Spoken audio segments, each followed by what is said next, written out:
everyone, and welcome back to my channel, Tomcat Stitchery. I'm Whitney, and today I have two things. I want to have a little bit of chat with you guys here at the beginning, but then I'm also participating in the So Many Questions tag that was started by JJ from Camden Stitch and also Laura from the Specky Seamstress.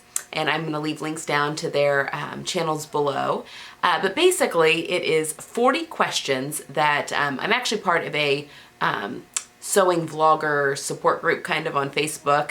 And the idea kind of spawned there in that group by these two ladies. Anyway, they came up with 40 questions, and the idea is that you can pick, well, however many you want to answer, but around 10 or so, and I've actually picked 15 that I'm going to answer here today. But I just wanted to participate in that because I think it's a great way for other people to find other channels, and as well as just kind of support one another in the sewing vlogging community. So before we get into that though, I want to talk a little bit about plans for the channel moving forward.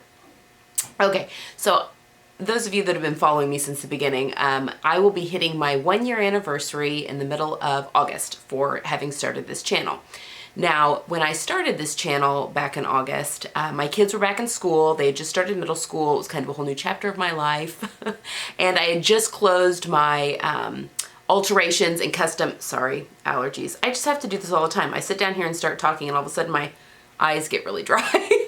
But I had just closed my alterations and custom sewing business earlier last summer and was just kind of testing the waters, not sure what my next step was going to be with YouTube.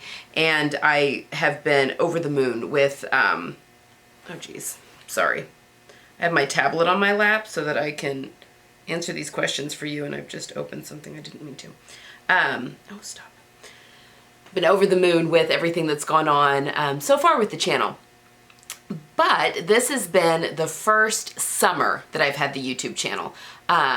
When I started the YouTube channel, also just want to preface this, I had always intended to have a very pretty rigid schedule for posting my videos. I think that's very important. I think it's important for the channel. I think it's important for just the community. It just, you know, allows people to just rely on you. And I just think that consistency, excuse my eye, consistency is very important when it comes to having, no matter how often you post.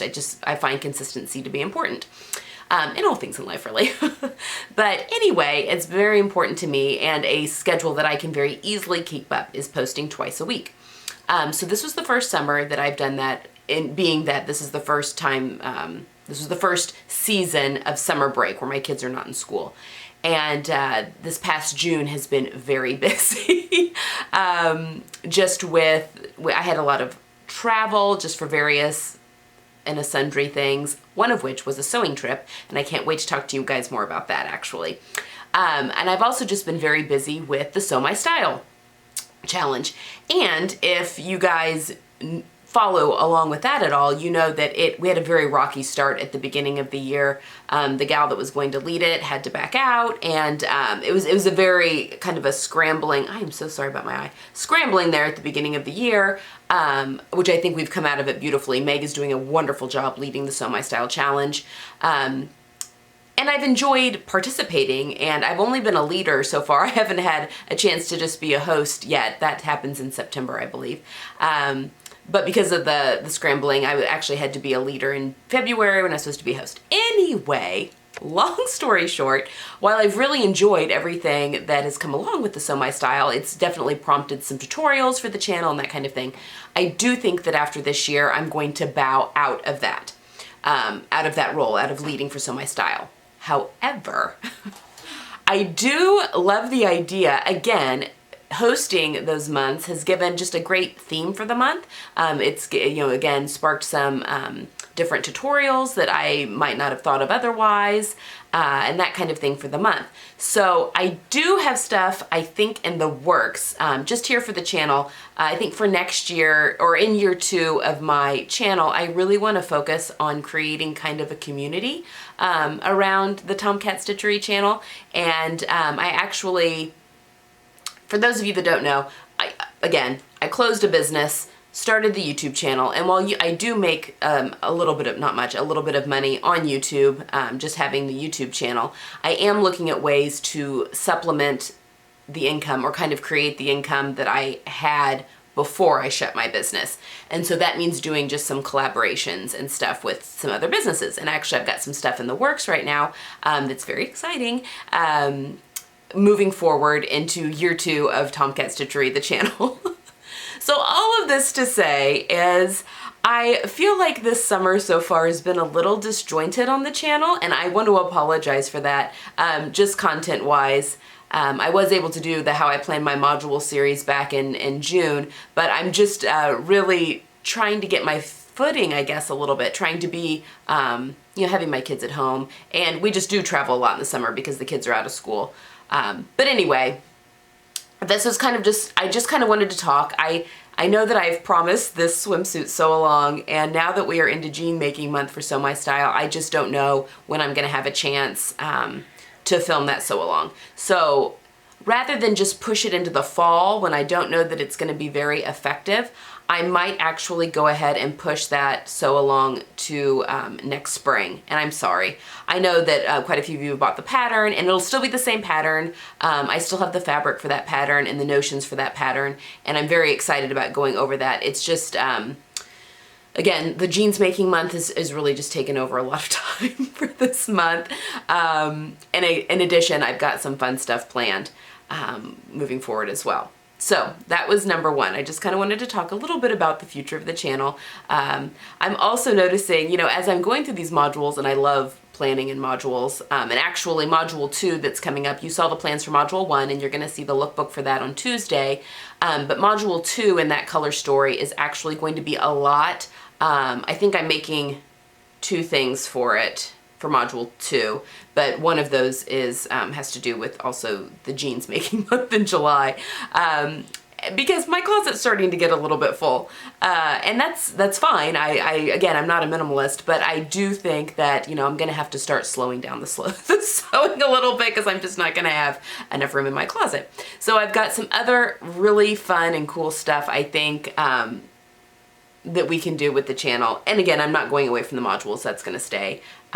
It's just that I will have to make less, you know, I won't be making full modules. It'll be more pulling things that are currently in the closet, and how to, you know, going through and getting rid of stuff that maybe didn't work for me, that I tried for a season and just wasn't enjoying it. So it'll be replacing, you know, items in modules probably going forward. However, okay, so yes. So module 2 of this red, white, and blue collection I'm working on right now, most of it is going to be bringing stuff in from the spring module, which is the whole idea, that you can bring stuff from other modules into the new modules. So that video will be going up probably for the plans for module 2. I don't think next Friday, but maybe the Friday after. Because again, I got a lot of jean making stuff that's coming up. So we've got some tutorials. I've got I'm going to do a couple of hidden button fly and an exposed button fly tutorial that are coming up this month, as well as flat felled seams. I've had a lot of comments on that and how I use the mallet, which is a perfect example of how I use the mallet when I'm making jeans. I'm not doing a sew along for the jeans patterns, only because the jean patterns that we're using for Sew My Style this month, all the companies have pretty detailed sew alongs on their blogs for their jean patterns. So I'm just, you know, just a little couple tutorials that might help with some of the trickier parts. So that is also what we have looking forward to in July.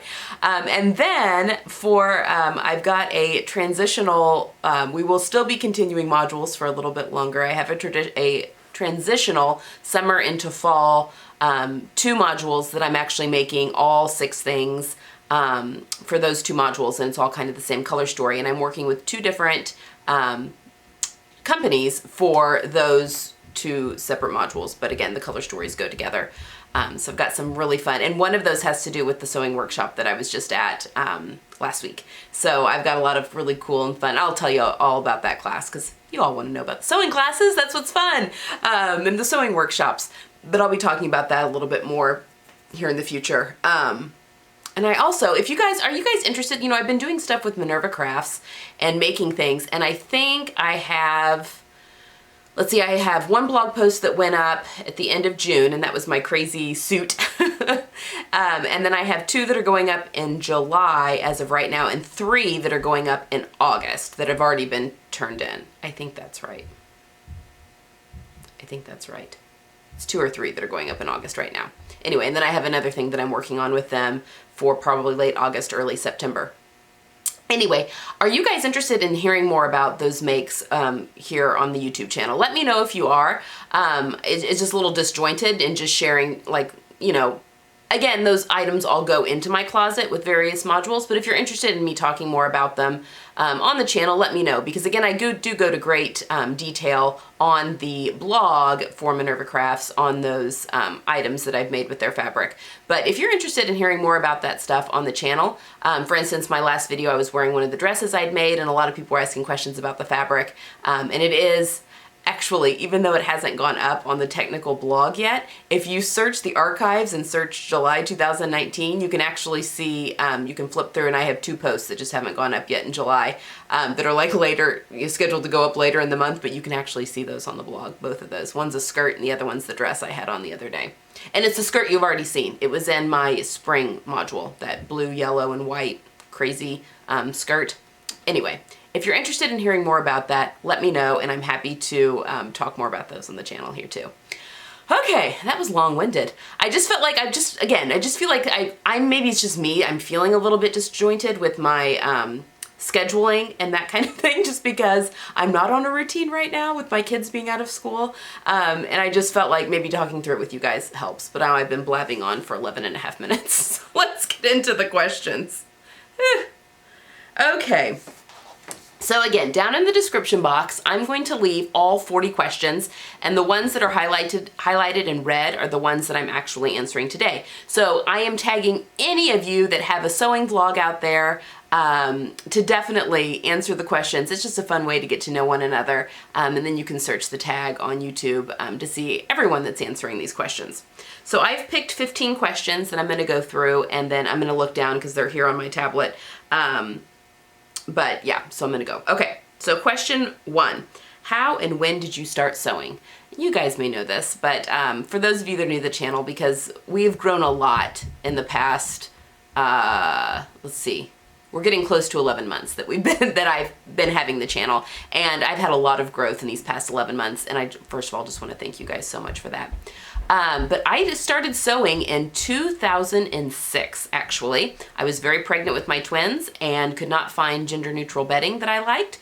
And I knew I was having a boy and a girl, and so I conned my mom into buying me a sewing machine for my birthday, of which I actually found a picture of me opening my very first sewing machine on that birthday, and I have it hanging on my inspiration board over here when my parents moved recently, and I found that picture. But anyway, my parents bought me a sewing machine for my birthday, and my mom, she says she has very rudimentary skills when it comes to sewing, but I think she's underselling herself. I think she's much better. I mean, I've seen some of the stuff that she made when my sister and I were younger, and she's pretty good. But anyway, we went through the process, found a pattern, bought the fabric, and made the bedding for the kids' room. And I was hooked from that point on. That right there, that bug bit me. I was hugely pregnant on the floor trying to cut out these bed skirts and curtains and stuff. But I was hooked on home deck sewing from that point on. And I was completely self-taught until we moved to Indianapolis in 2011. And that's where I took my first sewing garments class, and I met my mentor. And actually, I think, yeah, who taught you to sew? So I'll talk more about that down in that question a little bit later. But that is how I started sewing and when I started sewing, and I will talk more about who really taught me to sew. And my mom taught me the beginning, but again, very basic stuff. But I will talk more about that down a little bit lower. All right, how much time do you spend sewing? Now, I decided to answer this question because I've had some emails and some questions about my productivity and how I make time and that kind of stuff. During the school year, sewing is my job, and that was a very easy transition for me because before I started the channel last summer, sewing was my job. So the kids went to school and I sewed from, I would take a couple of hours maybe in the morning right after they got on the bus to do just household chores and stuff, go to the grocery store, start some laundry. I have my house broken down. My husband makes fun of me. I'm a planner. I have my house broken down into zones. And And so I don't have to clean the whole house all at once. So yeah, so maybe some house cleaning would happen. But anyway, first couple hours of the morning after they're on the bus, I would do just household stuff. And then I was down here sewing, working on client stuff and, sorry, my dog keeps readjusting herself, working on client stuff and that sort of thing. So when I started the channel, it's just a continuation of that. So I will spend pretty much, you know, from 10 o'clock on until my kids get off the bus at 3:30. That, you know, I'll break for lunch, but other than that, I'm spending time on the channel, which can include filming and editing videos, which does take, you know, a fair amount of time, but also that includes all sewing. So I think all in, especially in the school year, definitely probably 20 to 30 hours a week I'm spending sewing and or doing things related to sewing. Now this summer again, because my kids are out of school, it's definitely more disjointed. I'm finding that I'm sewing, you know, later in the afternoon. When they're in school, I really have a hard stop kind of at 3:30 because then they're getting off the bus and I'm helping with homework, shuttling them to practices, making dinner, everyone's eating in shifts because of various activities and that kind of thing. And then once dinner is done, my brain is pretty much shot as far as sewing is concerned. So definitely in the summer, I find that I am sewing more into like the later afternoon, early evening hours just because they don't have homework and that kind of thing. So it's been an interesting adjustment this summer. But yes, that's how much time I spend sewing. Do you have any pet helpers? This is the next question. Yes, I do. I have Gidget. I'm gonna wake her up here. Actually, I'm filming this on July 3rd. Today is Wednesday that I'm filming this. And today, Gidget is 6. Today is her birthday. She is almost an Independence Day baby. For those in the U.S., tomorrow is Independence Day. It's a big holiday here in the U.S. and she almost hit it, but not quite. So Gidget is 6 today. But yes, she's clearly thrilled. She has her pillow down here in my sewing room, and if I'm out cutting or in here sewing, she is always within a couple of feet of me at all times. All right, when you aren't sewing, what are you doing? Well, I love to knit. Again, that's a hobby that kind of waxes and wanes depending on the weather. You know, I find I knit a lot more in the colder months. Although I do knit in the summer, I just knit more in the winter months. We do a lot of long car rides back home to Missouri. I always will have knitting with me in the car when I'm not driving. So definitely knitting is one of them. I also love to read. And then other than that, I'm just kind of keeping up with my kids. I do enjoy playing video games with my kids. I just think that that's a lot of fun. You know, brings back a little bit of childhood and that kind of thing. I love taking walks. I love walking with the dog, and I do yoga as well. So that's what I do when I'm not sewing. All right, where are you from? I was born and raised in a small town in Missouri called Sedalia. Sedalia, Missouri, home of the Missouri State Fair. That's our claim to fame. I am the, I don't even know, generation to be born and raised in Sedalia. Both my paternal grandfather and paternal grandmother were both from the area. So I've got long lineage. We all went to the same high school, same building and all that kind of thing.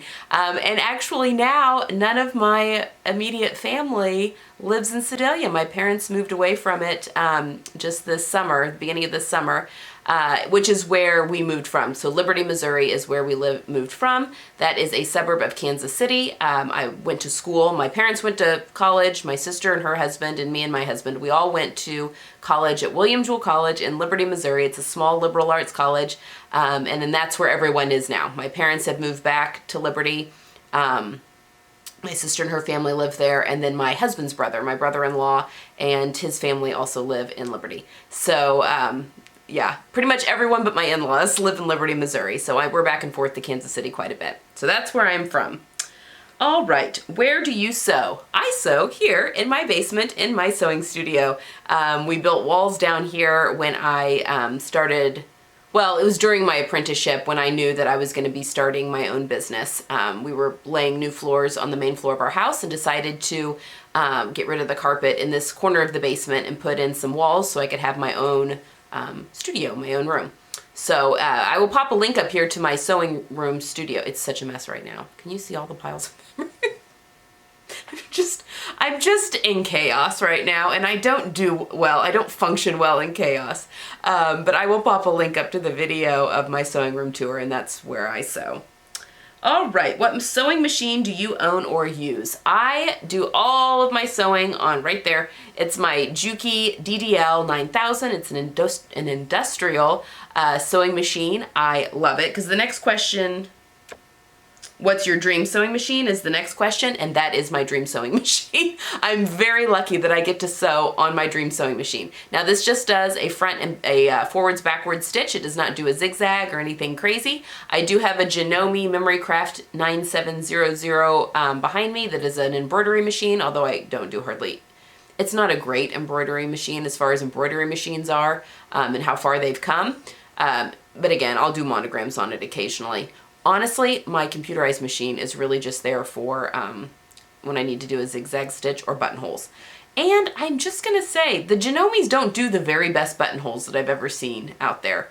I actually have been playing around a little bit. I also have, I don't know, can you see it from here? Kind of back behind, a Baby Lock Evolution serger / cover stitch machine that I love. It's fantastic. Now looking back, I kind of wish I had a separate cover stitch and serger, only because I have room for 2 machines over there, and I do a lot with knits, and just being able to not have to, I mean, it's not a big deal to have to switch over from cover stitch to serger, but again, I like to do things in bulk sewing, and just being able to have the cover stitch set up to go would be very nice. And so I've kind of toyed around, although, you know, unlimited funds and all.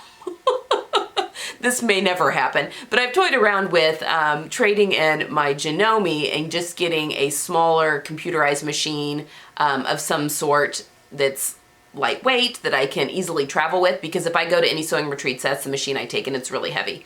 So just something a little bit lighter weight that I can travel with, and that does a really nice buttonhole, you know, just for like buttonholes and zigzag stitch, which is really all I use that machine for. And then also getting a cover stitch machine. I would keep my Evolution, I think, and just use it as a serger.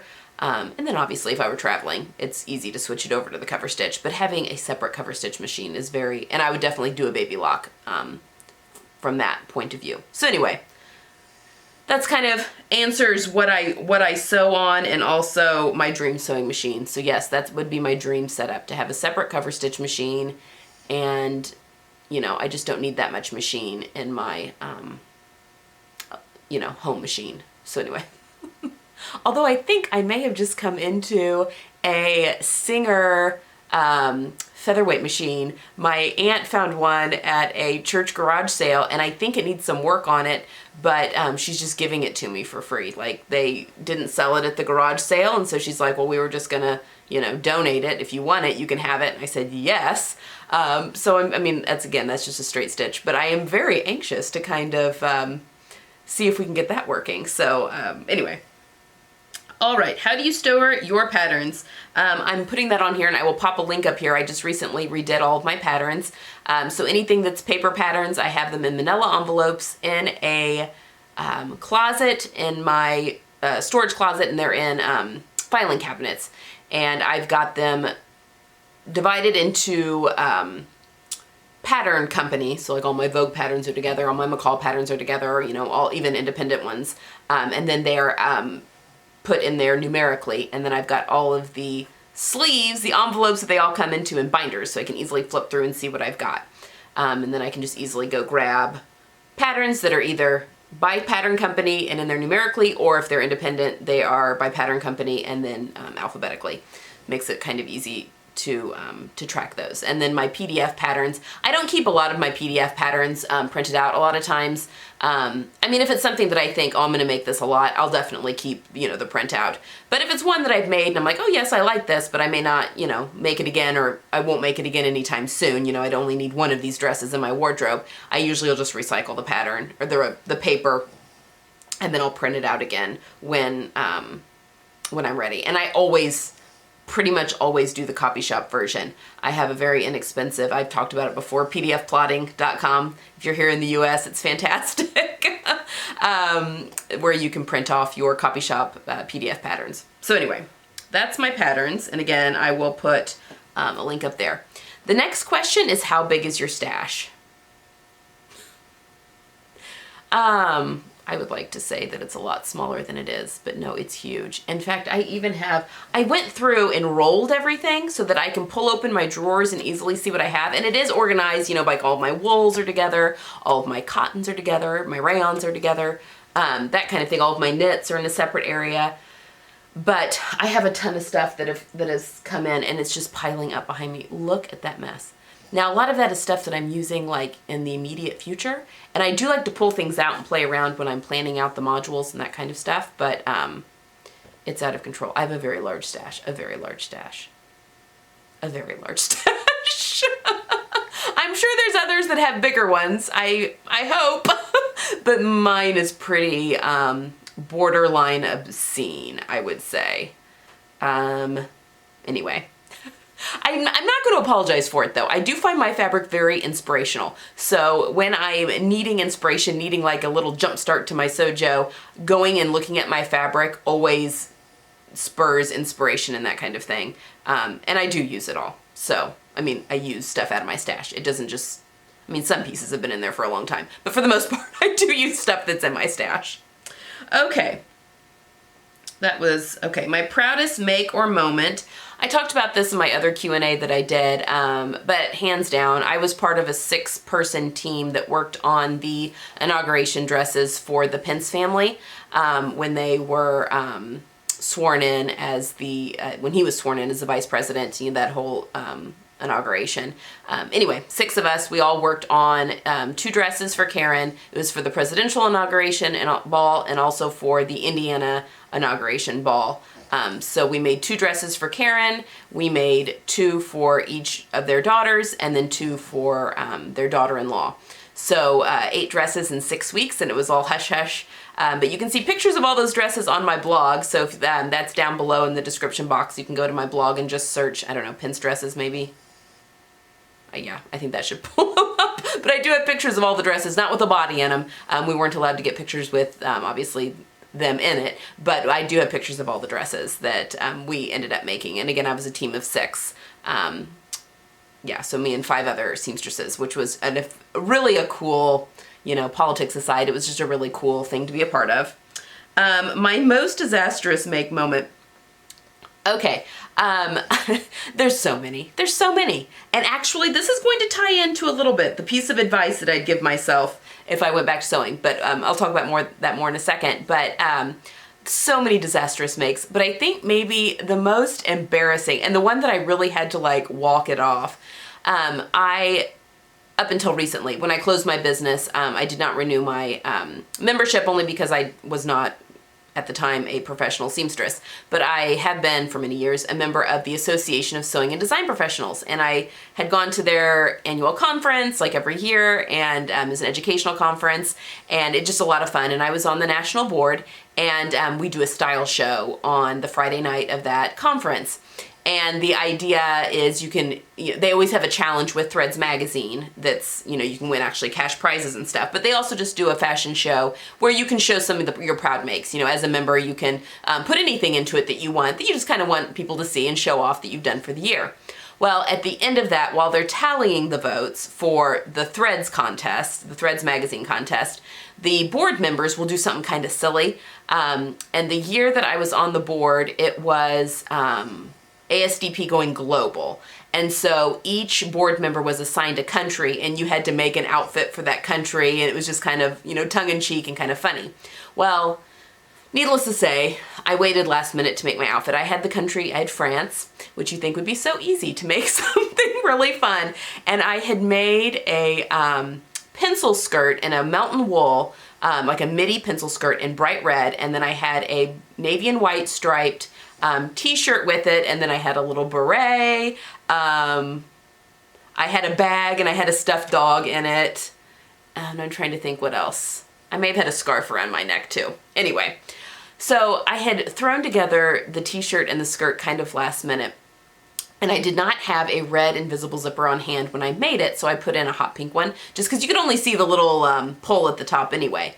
Well, I'm not really sure what happened when I inserted my invisible zipper, but it was And it may have been that it was on the back, maybe the skirt was a little too, I don't know, a little too tight. But anyway, you could totally see when it was on my body, it splayed open and you could see this hot pink invisible zipper right down my butt. And you know, a lot of people, I was, sorry, my memory card just cut me off, but I was laughing that it was this was a new thing. It was an exposed invisible zipper that I was creating a new thing. But it was just one of those that I'm like, oh my gosh, here I am in front of all these professional seamstresses. And yes, it was like a tongue-in-cheek gag, but I'm on the runway with this invisible zipper, like had to look like the biggest derp just because you know, I'm with professional seamstresses who can't put in an invisible zipper. And I really, to this day, I'm not even really sure what happened there. If the fabric was too thick, and so just, you know, the nature of getting in there and inserting them, I don't know. Or if it was just too tight, and so then it was splaying.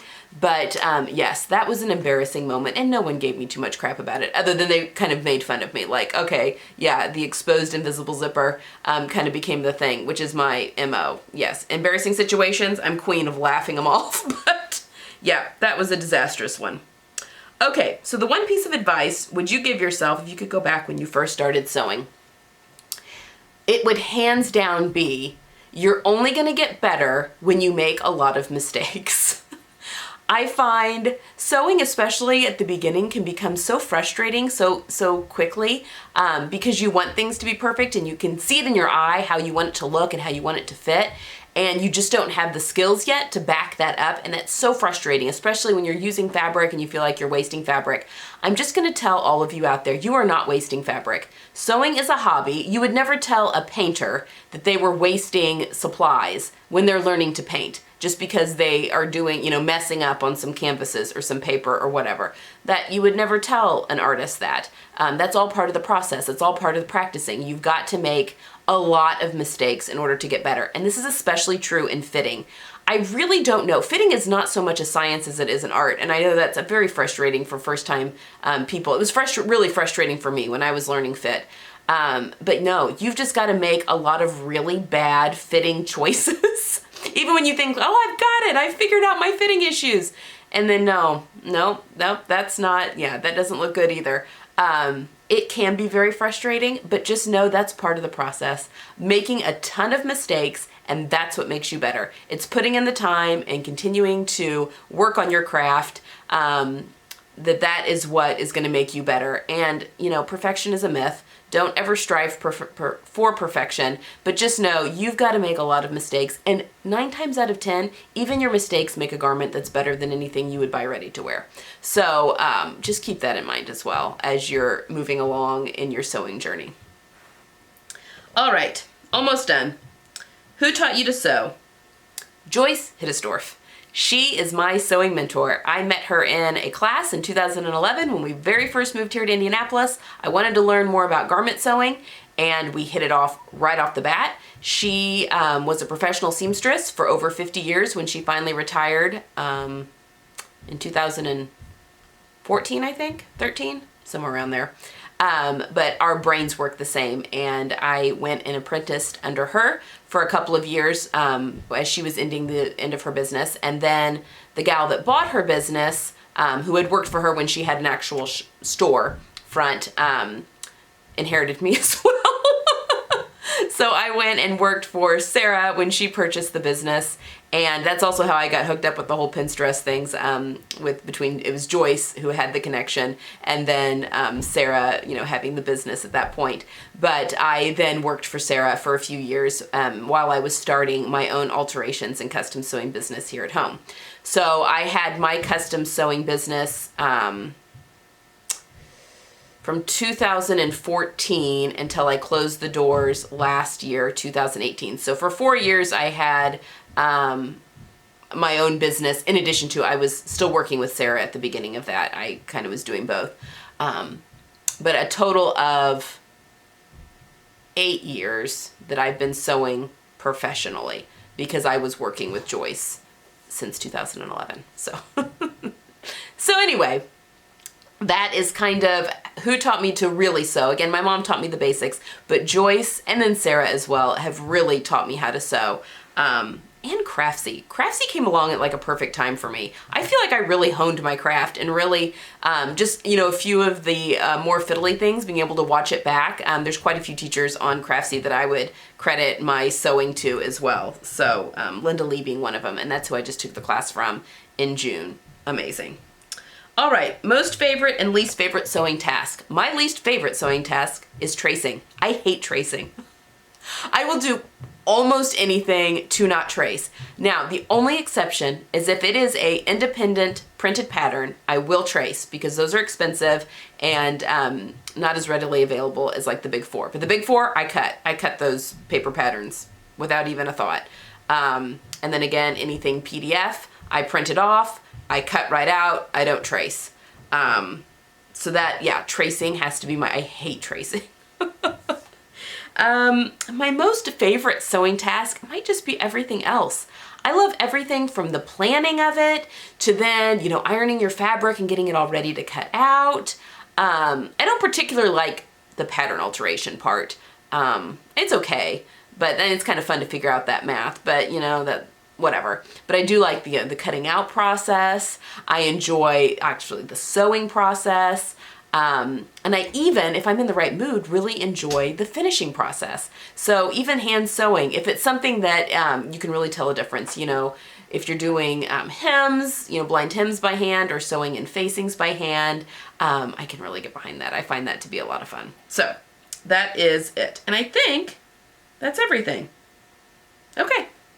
Those are my questions that I've chose to answer.